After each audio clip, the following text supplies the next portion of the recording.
It's showtime.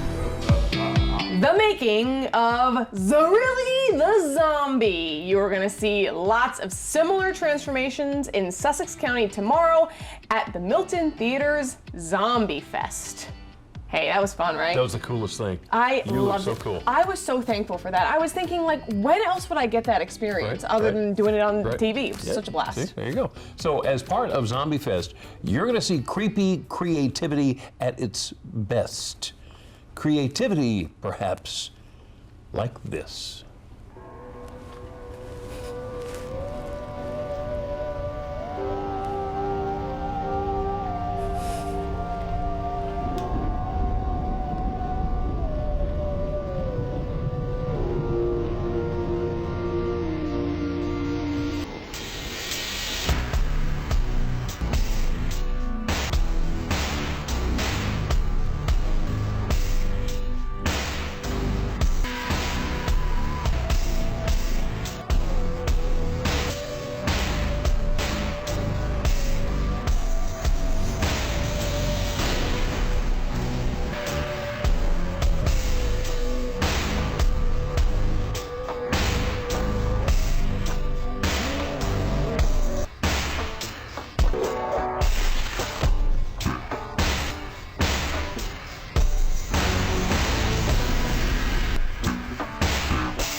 Wow.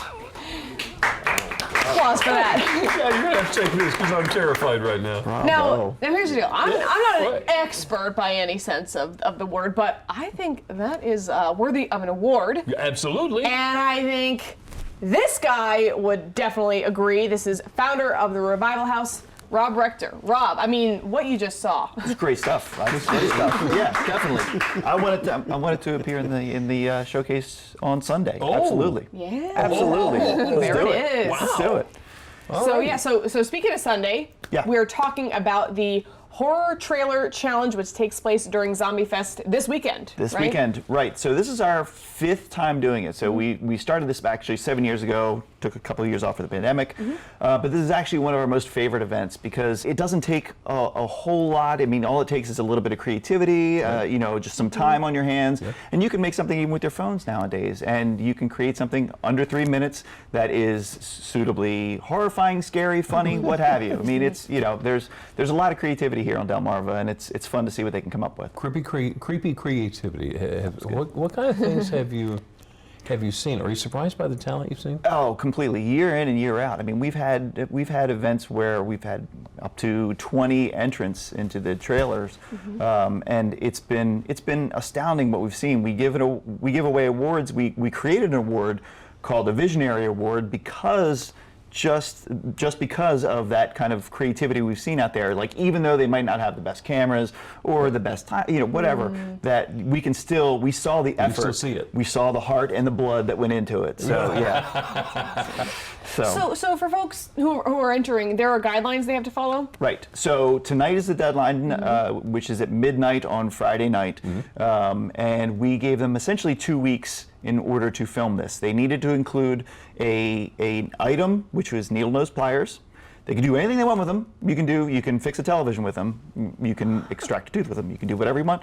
Or, and the line of dialogue has to be, the line of dialogue for it is, you really outdid yourself. You can use that any way you want. Any way you want in there. It can be playing on a television in the background. However you want to do it. It's completely up to the creativity of the director.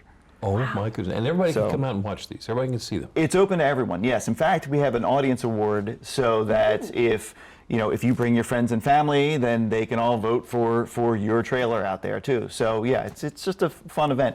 The one thing we'll be doing a little bit different this year is that we have, because we understand horror is not everyone's cup of tea, and a lot of times kids are here, so what we'll do is we'll have a certain time frame where we're going to show the films and then say, okay, now we're going to show some of the creepier ones. If we do receive submissions that are a little bit more on the adult side, we'll give a little break, let's all go to the lobby, and then we'll continue with those so the kids can go elsewhere.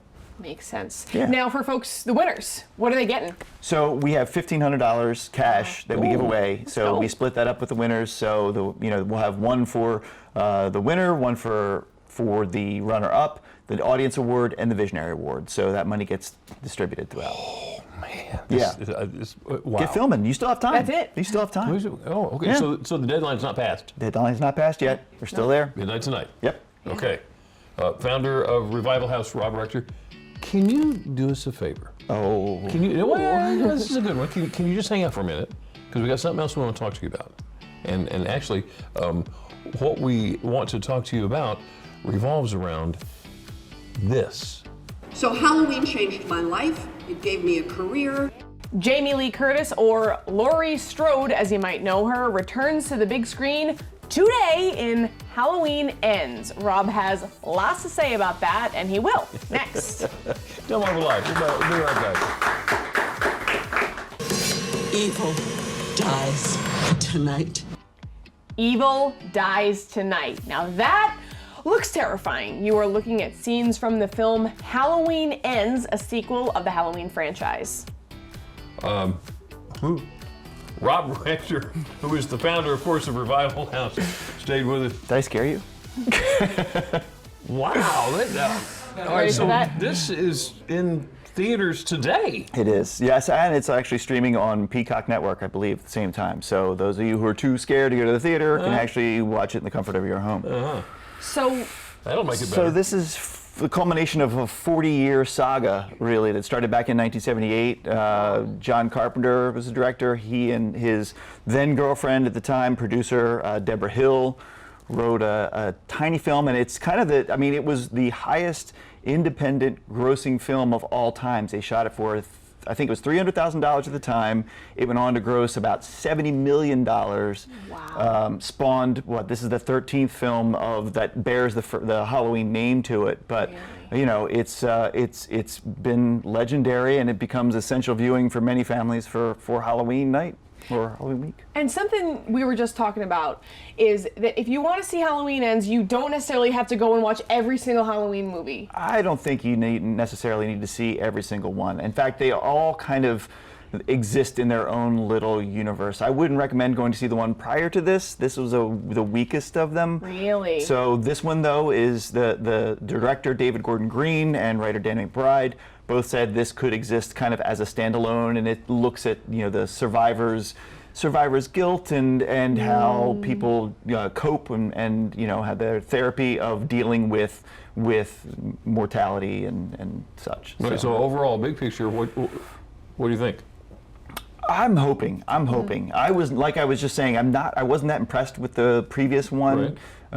And you know, it's been hit or miss, the entire franchise. Like we said, this is number 13. But that said, I'm a big fan of the director and the writer, and you know, I'm a big fan of the original. So I'm hoping they give it an adequate send-off and that they do it justice. Okay.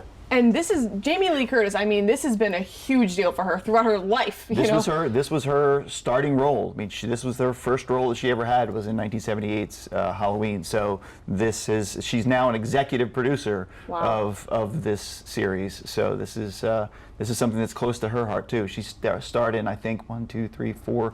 This will be like 6 of them she's been in. Something like that. I always love when actors or actresses do that. They come back and they, you know, continue on You don't something think that they she's too started. old for this now? No! She kicks butt. Does You she? gotta say, oh yeah. I mean, didn't you just see her, Jimmy? She terrified you? I heard 3 words. He was scared. You see him when we came out on camera? He was terrified. Wait, whatever.